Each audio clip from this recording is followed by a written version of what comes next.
Adriana Braniff, que hoy viene brava. Pues fíjate que se nota en esta cabina que hoy es quincena. ¿Por qué? Cuando encuentras cosas como Fíjate. estas No, pues es que ya cayó. en tu escritorio, es que ya cayó. Aparte Hay baranda. Este chocolate Hay es que caro. voltearlo. Es de los caros. O sea, no crean que es... Es que como es quincena, neoliberal. se come fino hoy. Es neoliberal sí. Es de avellana, no es de Hoy cacahuate. se come nada. fino. Exacto. Quincena. Oye, sí, fíjate que mucho de qué hablar hoy, Pedro. ¿Con qué quieres empezar? Mira, te voy a poner 3 cosas y tú me dices por dónde ¿Te quieres acuerdas empezar. cuando me traía papelitos así como, ya se acabó Esos papelitos, estoy manejando... El amor es una llamarada de pétate. Mejor tecnología, estoy elaborando eso para que no se vea tan chafa ahí el papelito, pero es una muy buena idea. El hecho es que 3 cosas me parecen importantes hoy, Pedro. Fíjate. La llamada fallida. Vamos a hablar de la llamada telefónica fallida. Les vamos a platicar quién se vacunó ayer. And 3. Les vamos a platicar el juicio final del policía que mató a George Floyd. Me parece que son los 3 temas más importantes que hay hoy, esta tarde, aquí en los Estados Unidos. ¿Por dónde quieres empezar? Por el one. El number one. Bueno, no salió bien la llamada. Les habíamos platicado que habían hablado por teléfono Vladimir Putin y Joe Biden ayer. Pues no salió bien la llamada. No salió bien porque hoy comunicado de la Casa Blanca. Así, al despertar, lo primero que vemos ahí, como a las 8 de la mañana para ser exactos, comunicado de la Casa Blanca que dice sanciones económicas. ¿A las 8 de la mañana que te despertaste tú? No, ya estamos aquí trabajando. La mayoría de la aquí estamos trabajando. Y el público lo sabe porque estamos en la primera sección para empezar. Y no venimos para empezar, mi vida. Para empezar el noticiero de Central. Para empezar el noticiero de Central. No. A ver, para empezar. Explica el motivo. A mí no me engañas. Para empezar era un programa que tenía mi papá con Adriana Braniff hace... ¿Qué te gusta, Adriana? ¿30 años? ¿Cómo 30? Lo que nos habla de la excelente memoria de Adriana, A ver, entonces... Bueno, entonces... Dinos. Para empezar este noticiero de Central, a las 8 de la mañana vemos este comunicado. Ajá. Sanciones económicas para Rusia, expulsión de diplomáticos rusos 10 de la Casa Blanca. 10 diplomáticos rusos y sanciones de los Estados Unidos a Rusia. Y yo te lo digo. Gravísimo. Vamos a hablar en términos diplomáticos. A ver. Porque Estados Unidos jugó la carta. Uh-huh. ¿Te acuerdas que, bueno, vamos a recordar al auditorio, Joe Biden llama asesino a Putin? Putin le responde y lo reta un debate. Uh-huh. Estados Unidos ni responde. Uh-huh. No le dice ni sí ni no. Le dice, no me importa lo que opines, porque no hay peor grosería que el ignorarte, ¿no? Uh-huh. Y ahora Estados Unidos le contesta a Rusia y le dice, aquí las cosas son cuando yo digo. Le expulsa a 10 diplomáticos, le impone sanciones y lo reta ahora Estados Unidos a Rusia a un encuentro. Me parece muy bien cómo hiciste y cómo narraste el ecosistema político previo a esto, donde estamos ahora, porque por un lado primero te castigo y después te invito a que platiquemos. Y hoy lo dijo Jen Psaki, la secretaria de prensa. Si quieres, vamos a escuchar qué contesta cuando le comentan de las sanciones. Esto dice. The invitation remains open, and we believe it would be a good step forward in continuing to move forward on the development of a stable and a predictable relationship. Entonces, aquí cuando estamos. Nosotros queremos, no cuando ustedes quieran. Creo que ese es el mensaje más importante que se lleva el Kremlin. Ahora vamos a ver cuál va a ser la respuesta de Rusia. Y esto ya puede estar empezándose a catalogar como el inicio de una tensión binacional, ¿no? Aquí hay una tensión. Ya cuando se sacan diplomáticos, lo primero que pasa... Ustedes saben que hay una convención, que es un tratado internacional, que se llama la Convención de Roma. La Convención de Roma establece los protocolos de guerra. La guerra tiene reglas, ¿eh? Y entonces, una de las primeras acciones de hostilidad es el retiro de sus diplomáticos. Es la primera acción de hostilidad. Estados Unidos saca a 10, entre ellos al embajador. Porque los cónsules, subcónsules, son diplomáticos.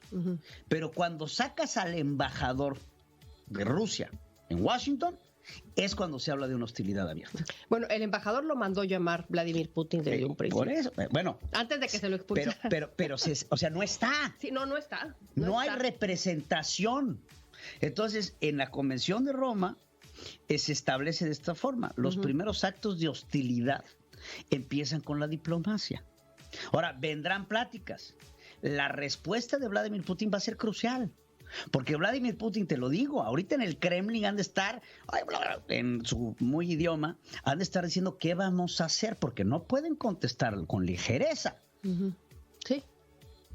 Yo, como lo interpreto, el mensaje que Joe Biden está dando es: voy a ser firme, no voy a permitir que te pases de la línea como pasó en el cuatrienio pasado, pero estoy dispuesto a dialogar. Eso, o sea, no estoy cerrando la puerta. Pero es la carta 100%. Que tienes que dar ante la ONU. Sí.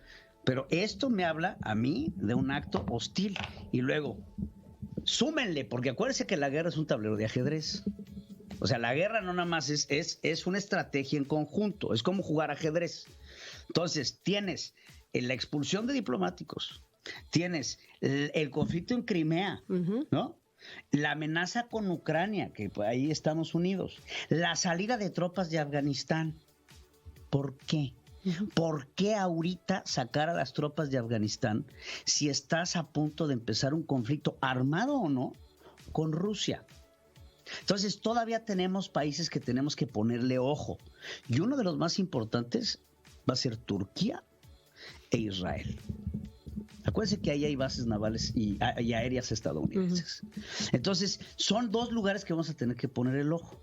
Esto puede empezar a hablar de una inestabilidad de bloque que puede derivar en un conflicto armado. Me gustaría platicar con el auditorio sobre por qué pone estas sanciones, que me parece que es importante. ¿Y cuáles son las sanciones? Las sanciones son, específicamente, son estas dos sanciones. Económicas. O sea, le van a poner algunas trabas de carácter económico que están un poco complejas de analizar en este momento, pero son sanciones económicas. Y por otro lado, las expulsiones. Son 16 individuos a los que se les sanciona y 16 entidades a las que se les sanciona, específicamente a aquellas, y ojo con esto, que apoyaron la interferencia rusa en las elecciones del 2020, según lo anuncia el Departamento del Tesoro. Así es que el asunto aquí es un castigo, principalmente por el ciberataque del que fue producto Estados Unidos con estas elecciones, porque intervino Rusia en las elecciones bajo la dirección del gobierno ruso. En este sentido, está haciendo una acusación formal al gobierno ruso al decirle: tú interferiste en mis elecciones, hubo un ciberataque, cosa que no es nueva, porque ya el director nacional de inteligencia hace unos días da un reporte que concluye que Vladimir Putin efectivamente autorizó intervenir en las elecciones del 2020 para favorecer a Donald Trump. Ese básicamente es el castigo al que se está enfocando Joe Biden con estas expulsiones, con estas sanciones económicas. Es eso, la intervención de las elecciones en el 2020. Te puedo contar una historia para darle contexto a todo. Sí, claro. Y a mí se me hace interesante. Imagínate tú que hoy estás en la URSS, ¿no? Tú eres parte de la Unión de Repúblicas Socialistas Soviéticas, ¿no? El presidente en ese entonces se llama Mikhail Sergeyevich Gorbachev. Y de repente, de la noche a la mañana, deja de existir. Entonces tú ya no eres URSS. Pues ¿qué soy? Ucrania. Ucrania era parte de la URSS. Es más, fundador de la Unión de Repúblicas Socialistas Soviéticas. Sí. Entonces, la Unión de Repúblicas Socialistas Soviéticas tenía el mayor acervo nuclear del mundo. Si hoy por hoy ponemos a Estados Unidos y a Rusia tete a tete en armas nucleares, Estados Unidos tiene alrededor de 5,000 ojivas. Rusia tiene 6,000, en términos redondos. ¿Qué país de la Unión de Repúblicas Socialistas Soviéticas, de la noche a la mañana, se quedó con la mayor cantidad de armas nucleares? Ucrania. Ahí está el detalle. ¿Y en dónde Por eso están? lo quiere Rusia. Pero ¿en dónde están esas armas nucleares? Porque Ucrania no dice que las tiene. Entonces, cuando desapareció la URSS, empezaron a salir los que se llamaron los warlords, que empezaron a vender armas, principalmente el famoso cuerno de chivo, el AK-47, que era fabricado en Rusia y que acabaron en muchos conflictos militares en África, por ejemplo. Pero estas ojivas nucleares, que de la noche a la mañana pasaron a ser de nadie, porque hubo un descontrol total cuando desapareció la URSS, muchas se las quedó Ucrania. Y es ahí en donde empieza el conflicto. Estamos hablando de un conflicto nuclear. Entonces, ¿empieza cuándo? En el 2014, cuando llega Rusia, se apodera de la península de Crimea, todo el público internacional, los países se enojan, pero ahí empieza el conflicto, y ahora, el problema es que ahora se está viendo muchísima movilización de tanques, cientos de tanques ahí en la frontera con Ucrania, miles. Y quien vino a dar ese chisme a Joe Biden fue Anthony Blinken, que se encuentra por allá, echó ojo, está en la sede de NATO, estaba en la sede de NATO allá en Bruselas, vio este asunto, lo analizó y le manda la comunicación a Joe Biden diciéndole: la cantidad de tanques y de movilización militar en la frontera es enorme, y entonces el conflicto empieza a ponerse serio. Y bueno, ahí está el asunto, este asunto que se pone tenso. ¿Qué lectura le doy yo a todo esto para cerrar el tema? La lectura que le doy. La postura que Joe Biden está tomando hacia los líderes autoritarios del mundo es mucho más enérgica, y lo quiere dejar claro, de la que tuvo Donald Trump. Y estoy pensando en Vladimir Putin, estoy pensando en Kim Jong-un. Son los dos. Así es que pues eso es el mensaje. ¿Se fijan que nadie ha apelado al de Corea del Norte? Deja que llegue su hermana. Es así. Pero bueno, ese es el tema que está ahorita de las sanciones. Ese de Rusia está... Es importante porque en cualquier momento responde Rusia. Si ya responde, mañana les tendremos la información de qué pasó. Porque Rusia, como tú dices, está ahorita analizando qué va a contestar, ¿no? Ahorita los politólogos del Kremlin están como locos, y yo creo, si yo fuera presidente de Rusia, yo no contestaba. Porque es mostrar debilidad. Y créanme una cosa, Rusia es un país rico, fuerte, armado y con el segundo ejército más importante del mundo. Peligroso. Ahí está el asunto. Bueno, si me permite. Second tema, vacuna. ¿Quién crees que se vacunó ayer? El líder del PES. No. ¿Quién? Sí sabes quién es el líder del Pero PES. no fue con la de Patria ni con la de Johnson. Líder del partido político. ¿Cómo se llama? ¿Cómo se llama el cuate este hombre? Se vino a Houston a vacunar, hombre. Ya se me olvidó su nombre, que es líder, este partidito. Pero en fin, ¿quién se vacunó ayer? Que nos pongan la foto, mira, el Instagram de la susodicha. A ver. Ivanka Trump. Ayer en Miami se vacuna Ivanka Trump. Y esto, ¿por qué es importante que se vacune Ivanka Trump? Porque fíjate, es la primera miembro de la familia Trump, que no sea Trump y Melania, que se ha vacunado y que lo ha hecho público. No, Trump y Melania están vacunados. Bueno, es que ellos... Por eso, que no sean Melania y Trump. Melania y Trump se vacunaron antes de salir de la Casa Blanca a escondidas. Y lo supimos hasta la reunión del Comité Nacional Republicano, cuando confiesa que se vacunó él y que se vacunó Melania cuando ya no era presidente. Confiesa que lo hizo. Siendo presidente, nos avisó tarde. Pero después de eso, nadie. Ningún hijo de Donald Trump, ninguna nuera, nadie. Ivanka Trump es la primera que lo hace en Miami, porque ahora viven ahí. ¿No crees que se está separando de la política de su papá? Pues me parece extraño, porque sale una encuesta al principio de mes, en abril, donde dice, y me parece que esto es importante verlo antes del tema de la vacuna, porque 1/4 del país no se está vacunando en Estados Unidos, según una encuesta de Gallup que salió a principio de mes y que la reporta el Washington Post. Un cuarto del país no se está vacunando. Y de ese cuarto del país, o sea, si ponemos ahí el pie, 1/4 del país, la mitad de esos prefieren hacerle caso a los consejos médicos de Donald Trump más que a los de los médicos. ¿De qué te está hablando esto? Te está hablando de que la gente que apoya a Donald Trump está en contra de la vacuna. Y de repente sale la hija de Melania, la hijastra de Melania, la hija de Donald Trump, justamente vacunándose en público, haciéndolo Yo ahí creo mismo. que tiene aspiraciones políticas. Y aparte, sí, claro. El hecho es que se vacuna, y ahí en el Instagram una cantidad de malos comentarios de personas que se quejaron y que la regañaron y que no estuvieron de acuerdo con que Melania hiciera eso, porque pues lo ven como... Ivanka, perdón. Lo veyeron como una afrenta hacia la postura de los que apoyan a Donald Trump. Así es que pues ahí está la primera vacuna de Ivanka que rompe el silencio en Twitter, porque no había tuiteado nada, hasta en 4 meses. Hasta que pone esta en Instagram. Foto. Oye, y tema 3. Para antes de irnos, Floyd. Ya acabó el juicio de Floyd. Van a estar en una pausa ahorita. Ya vimos a los que acusan. El juicio sin veredicto. Acuérdense que el juicio todavía es la parte en donde todavía se dan los alegatos. Todavía no. Fueron 2 semanas donde vimos a los que acusan, a los que defienden. Se van a una pausa. El lunes ya los jueces entran en esta etapa de deliberación para decidir si el policía que mató a Chauvin es culpable. ¿Cómo funciona? Se me hace importante mencionarles cómo funcionan. Tienes a un juez, ¿no?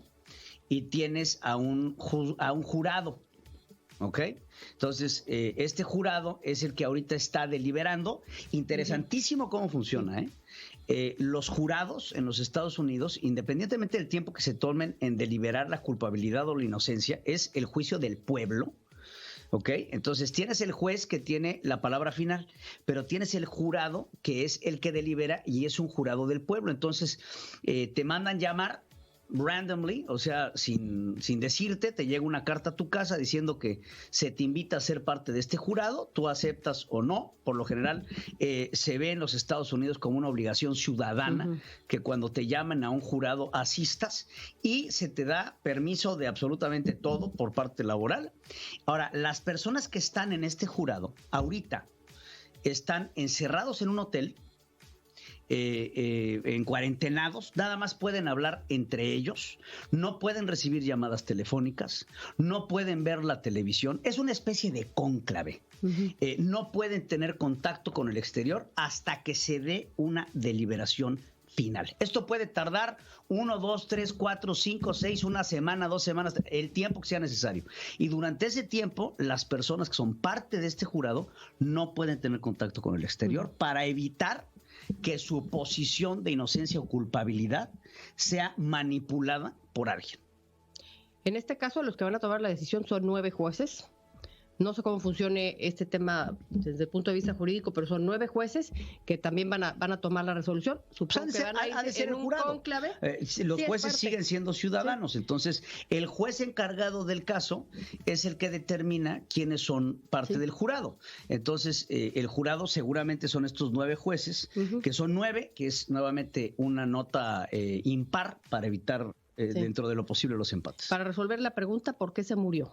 Si por la maniobra que le hizo el policía en el cuello y ya pusieron su punto de vista a los que lo acusan, o por ya condiciones que tenía previamente y agregaron un elemento el día de hoy, el monóxido de carbono, que es el O2, ¿no? O2, ¿de dónde? Monóxido de carbono de la patrulla.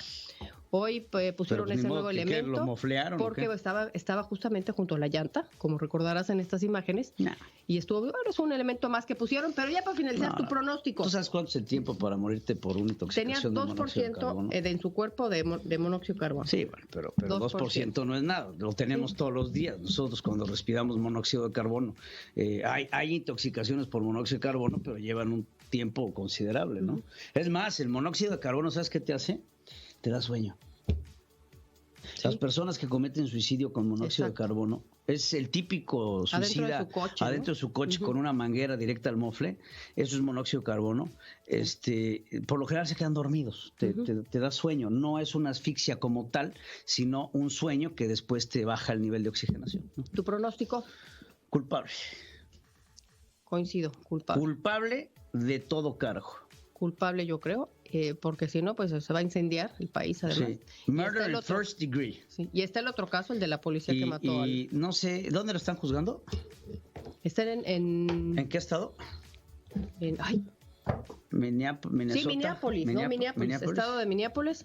Sí, en la ciudad de Minnesota, que es justamente en el mismo lugar donde matan a este chavo de 20 años, negro también, que ahorita está causando todos los disturbios, ya 4 noches seguidas de disturbios, a 10 millas de donde está llevándose a cabo el juicio. Si algo tiene de buena onda esto, es que en Minnesota que es el estado donde está Minneapolis,